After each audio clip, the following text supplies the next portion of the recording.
వాళ్ళ బాధని ఈరోజు రాష్ట్ర శాసనసభలో చర్చ జరపాలని నేను వాళ్ళందరూ రైతుల్ని తీసుకొని అసెంబ్లీకి బయలుదేరితే మార్గమధ్యంలోనే పోలీసులు రైతులకు ఇబ్బంది పెట్టి అరెస్ట్ చేసేటటువంటి ప్రయత్నం చేయడం. ఈ రాష్ట్ర రైతుల బాధలు ప్రభుత్వానికి తెలియాలి.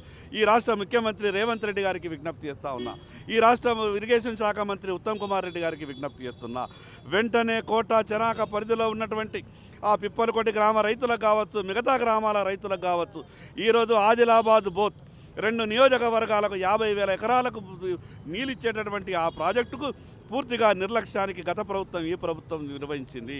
ఆ బాధ్యత పూర్తిగా ప్రభుత్వాలదే. వెంటనే బేషరతుగా అక్కడ ఉన్నటువంటి రైతుల దగ్గరికి వెళ్ళి తీసుకున్నటువంటి భూములన్నిటి కూడా వడ్డీతో సహా వారం రోజుల లోపల రైతులకు పరిహారం చెల్లించాలి. లేకుంటే వేలాది మంది రైతులతో ఈ రాష్ట్ర సచివాలయాన్ని ముట్టడిస్తాం.